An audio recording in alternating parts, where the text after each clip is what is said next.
ಸಮಸ್ತ ನಾಡಿನ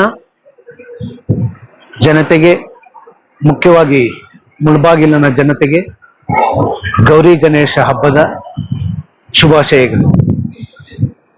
ಈ ನಾಡಿನ ಎಲ್ಲಾ ಜನತೆಯಲ್ಲೂ ಆರೋಗ್ಯ, ಭಾಗ್ಯ, ಅಷ್ಟ ಐಶ್ವರ್ಯವನ್ನು ಕೊಟ್ಟು ಆ ಮಹಾ ಗಣಪತಿ ಎಲ್ಲರನ್ನೂ ಕಾಪಾಡಲಿ ಅಂತ ಕೋರುತ್ತಾ, ಮುಖ್ಯವಾಗಿ ಎರಡು ವಿಷಯ ಗಮನದಲ್ಲಿಟ್ಟು ಹಬ್ಬವನ್ನು ಆಚರಿಸಬೇಕು ಅಂತ ಕೇಳ್ಕೊಳ್ಳುತ್ತಿದ್ದೇನೆ. ಒಂದು, ರಾತ್ರಿ ಸಮಯದಲ್ಲಿ ದೇವರನ್ನ ಊರಿನ ಮೆರವಣಿಗೆ ಮಾಡುವ ಸಮಯದಲ್ಲಿ ವಿದ್ಯುತ್ ತಂತಿಗಳನ್ನ ಅಳವಡಿಕೆಯನ್ನು ನೋಡಿಕೊಂಡು ಹುಷಾರವಾಗಿ ಎಲ್ಲರೂ ಮನದಲ್ಲಿಟ್ಕೊಂಡು ಅದನ್ನ ದೇವರ ಒಂದು ಊರಿನ ಮೆರವಣಿಗೆಯನ್ನು ನೆರವೇರಿಸಿಕೊಳ್ಳಿ.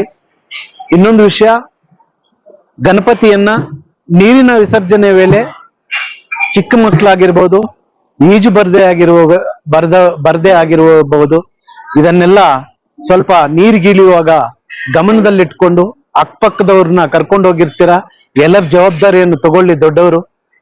ವಿಸರ್ಜನೆ ವೇಳೆ ಹುಷಾರಾಗಿ ವಾಪಸ್ ಬಂದು ನಿಮ್ಮ ಮನೆಗಳನ್ನ ಸೇರ್ಕೋಬೇಕಾಗಿ ತಮ್ಮಲ್ಲಿ ವಿನಂತಿ ಮಾಡುತ್ತಾ, ಅದೇ ತರ ಇತ್ತೀಚಿನ ದಿನಗಳಲ್ಲಿ ಏನು ಮುಳಬಾಗಿಲು ತಾಲೂಕಿನಲ್ಲಾಗಿರ್ಬೋದು, ಕರ್ನಾಟಕ ರಾಜ್ಯದಲ್ಲಾಗಿರ್ಬೋದು, ಅಹಿತಕರ ಘಟನೆಗಳು ಏನು ಮುಖ್ಯವಾಗಿ ಯುವಕರು ಇನ್ನೂ 18 ವರ್ಷ ತುಂಬಿರೋರು ಕೆಲ ಯುವಕರು ಏನು ಘಟನೆಗಳನ್ನ ನಡೆಸಿರ್ತಾರೋ ಇದನ್ನೆಲ್ಲ ಮರೆತು ಆ ಗಣೇಶ ಅಂತವ್ರಿಗೆ ಕೂಡ ಬುದ್ಧಿ ತಂದು ಒಳ್ಳೆ ದಾರಿಯಲ್ಲಿ ನಡ್ಕೊಂಡು ಹೋಗೋ ತರ ಆ ಗಣೇಶನ ಆಶೀರ್ವಾದ ಎಲ್ಲರ ಮೇಲೂ ಇರ್ಲಿ ಅಂತ ಹೇಳಿ, ಈ ಯುವಕರು ಏನ್ ದಾರಿ ತಪ್ಪಿದೆಯೋ ಎಲ್ರು ತಮ್ಮ ತಂದೆ ತಾಯಿಗಳಿಗೆ ಒಳ್ಳೆ ಮಕ್ಕಳಾಗಿ ಬೆಳೆಯೋಣ ಅಂತ ಯೋಚನೆ ಮಾಡಿ.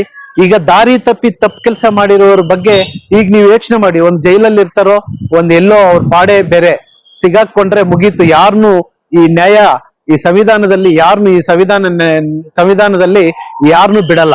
ಯಾಕೆಂದ್ರೆ ಎಲ್ರು ಅದನ್ನ ಅವ್ರನ್ನ ಅರ್ಥಕೊಳ್ಳಿ. ಇವಾಗ ಅವ್ರು ಜೈಲಲ್ಲಿ 1 ತಿಂಗಳು 2 ತಿಂಗಳಿಂದ ಇರ್ಬೋದು, ಇನ್ನೆಷ್ಟು ವರ್ಷ ಇರ್ತಾರೋ ಗೊತ್ತಿಲ್ಲ. ಅದನ್ನ ಅರಿತು ನೀವು ಮುಂದೆ ಒಳ್ಳೆ ತಂದೆ ತಾಯಿ ಮಕ್ಕಳಿಗೆ ಒಳ್ಳೆ ಮಕ್ಕಳಾಗಿ ಬಾಳಿ ಅಂತ ಹೇಳಿ ಕೋರ್ಕೊಳ್ಳುತ್ತಾ, ಮತ್ತೊಮ್ಮೆ happy Ganesh Chaturthi to all.